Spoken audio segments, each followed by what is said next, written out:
Fala galera, e aí, tudo bem? Hoje no Descomplica Ler, uma missão impossível. Solta a vinheta aí. Não, não tem vinheta. Que é descomplicar uma coisa que já está muito descomplicada. Recentemente saiu uma postagem do meu amigo professor Sérgio e ele falou sobre frequência cardíaca máxima, o porquê prescrever ou porquê não prescrever pela frequência.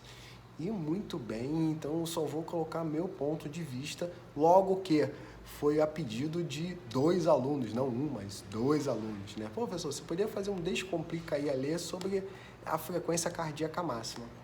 Beleza, aqui estou eu, cá, fazendo, ou seja, colocando o meu ponto de vista e tentar descomplicar aquilo que já foi muito bem abordado pelo professor Sérgio. Professor Sérgio, forte abraço. Um dos grandes problemas quando a gente trabalha com fórmulas de predição é justamente que nessa fórmula há um erro de estimativa. E algumas fórmulas, como a 220 menos a idade, tem um grande erro. E por quê? O modelo matemático, não sei se vocês sabem, mas eu sou um expert em modelagem matemática. Modelos matemáticos, quando você tem uma fórmula de predição, geralmente ela tem 2 números, né? E uma variável. Os modelos mais simples, se você tem ali um número que eu vou chamar de 1, né? Mais a variável, né? Por exemplo, idade, ou outra variável se quer, mas nesse caso vamos colocar a idade, vezes, né, um outro número. Então, esse número que é multiplicado pela idade, nesse caso aqui da frequência cardíaca, é o fator de correção. E aí você tem um outro, que é o intercepto. Então, o intercepto, ele vai fazer o equilíbrio, você vai fazer o ajuste do resultado. Então, você percebe que eu tenho 2 números e uma variável. Quando eu falo ali 220 menos a idade, só tem um número. 220 menos a idade. 220, só tem um número. Então, cara, fica uma coisa absurda, um erro absurdo. Em vários protocolos ou em várias fórmulas de predição da frequência cardíaca, observamos um erro de estimativa de mais de 10 batimentos. 10 batimentos é suficiente para você achar que está em Z3 e está em Z2. E esse é um dos maiores erros quando você está prescrevendo treinamento a partir de uma fórmula de predição da frequência cardíaca. Então, se você vai utilizar uma fórmula de predição da frequência cardíaca, utilize uma fórmula específica para o teu esporte. Tem para corrida, tem para bike, tem para natação, não tem para musculação. Tá? Então, tenta utilizar uma fórmula específica que o erro vai ser menor, mas ainda tem erro, né? E aí não deixa de utilizar também a fórmula de frequência cardíaca de reserva, que é um outro erro que eu acho absurdo.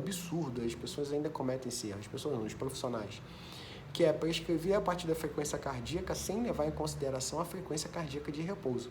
Isso quer dizer que todo número que você tem ali está dizendo que é X% daquele número, e não da frequência cardíaca máxima realmente, porque tem que levar a frequência cardíaca de repouso. Complicado isso, né?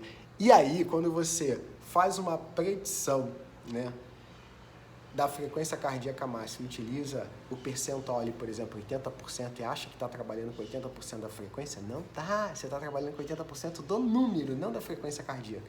Então tem que levar em consideração a frequência cardíaca de repouso. Procura aí como utilizar a frequência cardíaca de reserva, que você já vai ver todo o contexto. Mas a dica é o seguinte, cara, a gente não sabe como é que esses protocolos de predição da frequência cardíaca máxima, né, foram originados a partir de que teste? Como foi esse teste? Será que esse teste é indicado para predizer a minha realidade? Não sei.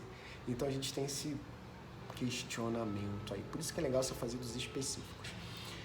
Mas se você não quer utilizar uma fórmula de predição da frequência cardíaca, eu te sugiro fazer um teste. Então, indica esse teu aluno, pede para esse aluno fazer um teste progressivo máximo, um teste de esforço máximo, aonde ali você vai ter um parâmetro real da frequência cardíaca. Aí é legal trabalhar com percentual, levando em consideração a frequência cardíaca de repouso. Só que para isso o cara vai ter que estar fazendo esses testes constantemente. A minha dica é que a cada 30 dias, coisa que não é viável para a maioria das pessoas. Para grande parte.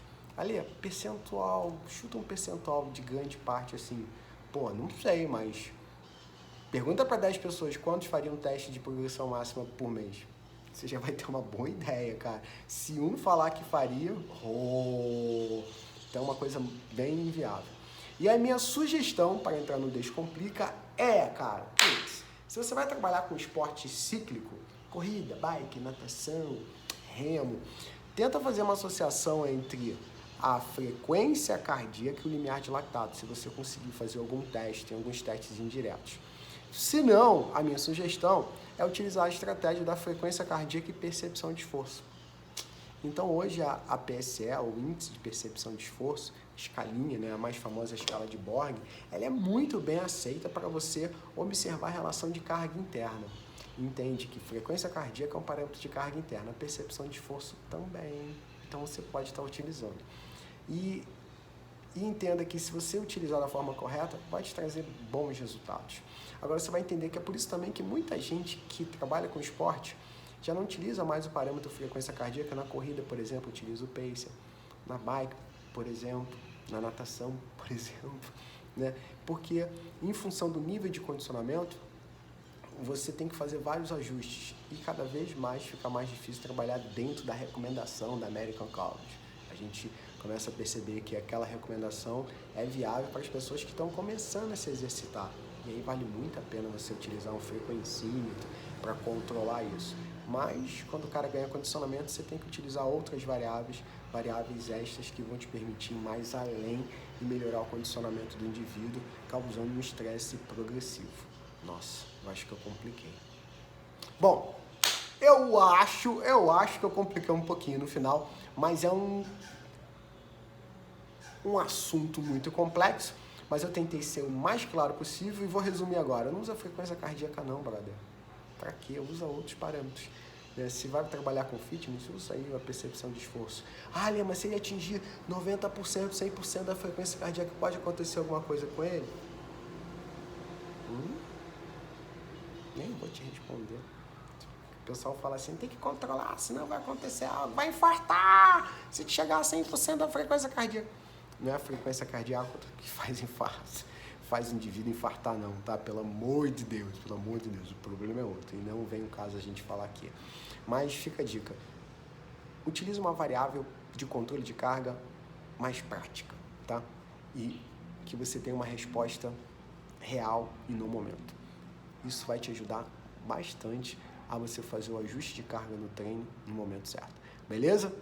Tchau, tchau, galera. Até o próximo Descomplica aí, Ale!